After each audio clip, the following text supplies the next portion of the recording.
Musk's plans to upend the tunneling business are not about innovation. Reuters' David Gray. What must the world look like to Elon Musk when he wakes up every morning? Does he pull his curtains back, look out the window and see a world of Isaac Asimov flying cars, with Robert Heinlein rockets headed to Mars, and Arthur C. Clarke artificial intelligence menaces? Musk's sci-fi visions are a large part of his mystique.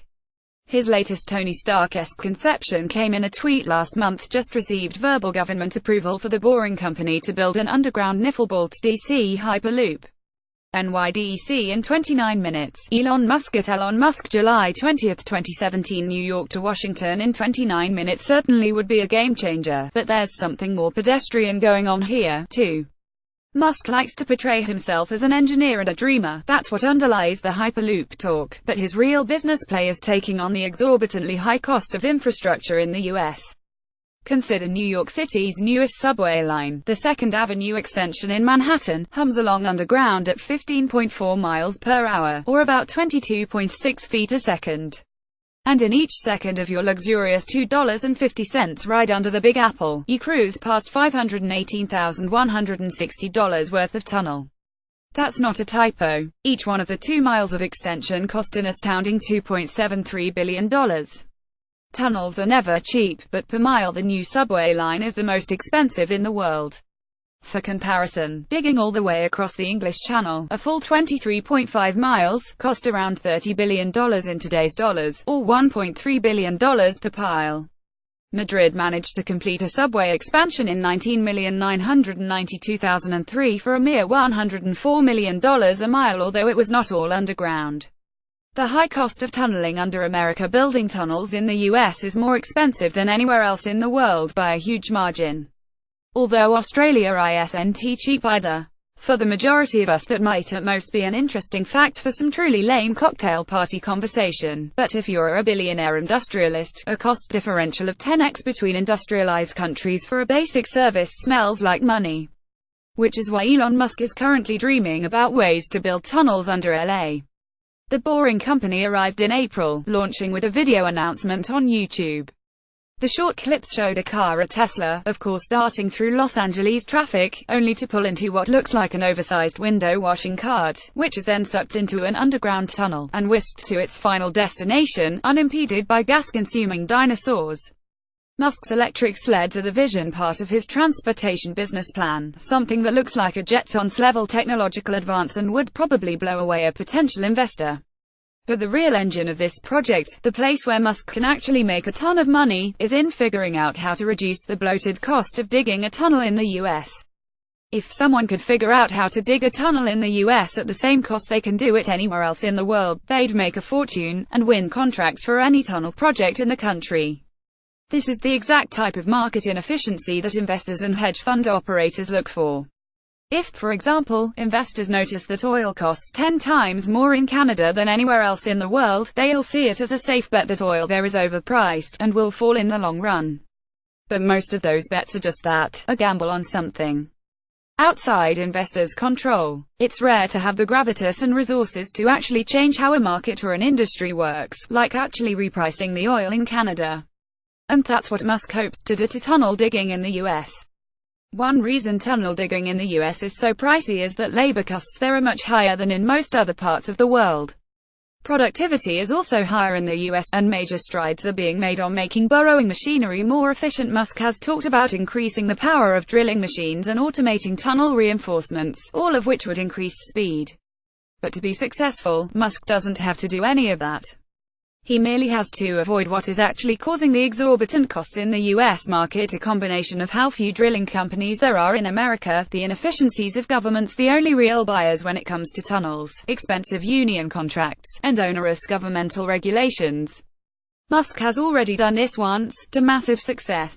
Rocketing out of inefficiency. Musk has said that SpaceX, his rocket company, was born when he was personally exploring how to send a miniature greenhouse to Mars on his own dime and found it prohibitively expensive. It would be cheaper, he decided, to build his own rocket. There's no reason to doubt that's part of the story, and there is real innovation now coming out of SpaceX. They had to build their own engines and rockets, and there's the promise that their larger and reusable rockets will greatly reduce the cost of getting something to orbit. But for now, that's just the jazz hands over top the real footwork. Musk actually found millions of dollars in value in breaking into the U.S. spy satellite business and overturning a massive market inefficiency for almost a decade. There was only one U.S. company in the military rocket game, a joint venture between Lockheed Martin and Boeing called United Launch Alliance. Every top-secret government project had to use United Launch Alliance because it was the only company with top-secret clearance. As might be expected when there's only one bidder on must-do government projects, the cost for the US to launch top-secret satellites has for years been higher than it was for the rest of the world. Then SpaceX entered the market, and after a decade of being the only ride in town, United Launch Alliance began to falter. It struggled to match SpaceX prices for military contracts, and even dropped out of some bids. SpaceX delivers other payloads too, of course, but government contracts are the largest share of their business.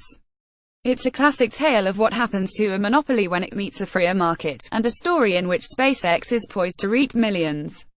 A backroad to auto success. Musk's biggest bet, Tesla, also seems like a play against market stagnation, although in this case not necessarily the type that can be pinned on government. In 2003, the year Tesla launched, the American auto industry was the envy of the industrial world. But it was also bloated and stale, managing old factories and organized labor. Back in 2003, GM, which would require a bailout in 2008, was still making money, but its pension costs were about to balloon to around between $900 and $1,300 per car in 2012. And, aside from tinkering in the early 1990s, the auto industry largely ignored electric. Musk saw an untapped niche in electric cars, a cool technology that Detroit wasn't limber enough to pivot into. Aside from some glorified golf carts, the hybrid electric car history started with the Tesla Roadster in 2008. Since, Tesla has had a long run virtually unopposed in building electric cars, factories and charging networks. Although, as Ford and GM have shown recently, old auto may be catching up in the electric game. A big battleship may take a while to turn, but when it does, look out. Recently, a video of Musk surfaced and made the internet rounds. It shows him taking delivery of a McLaren F1 that cost $800,000 in 1999, his present to himself for selling his first venture, Zip2. Musk is happy about his new car, but what he's really excited about is his next venture, X.com, a finance company that later merged with PayPal. Listening to Musk, you hear hints that in 1999 he saw finance as a stale market ready to be disrupted with internet technology. Standing in front of an ATM, he says, "We're going to transform the traditional banking industry." For Musk, the market niche is the true basis of innovation. Yes, patents and inventions follow, but the initial insight is finding an industry that is moving too slow, or is impervious to change, often because government and industry have colluded to make it that way. When it comes to running a business, Musk is more Andrew Carnegie than Nikola Tesla. A tunnel may seem a strange place to find an internet billionaire or a space magnate. But with billions to spend on equipment and engineers, Musk has the chance to take on another slow-moving eddy in the stream of capitalism. If he could cut the cost of digging a tunnel in the US by even a fraction, using what is working in overseas drilling, he could find himself in control of another market niche.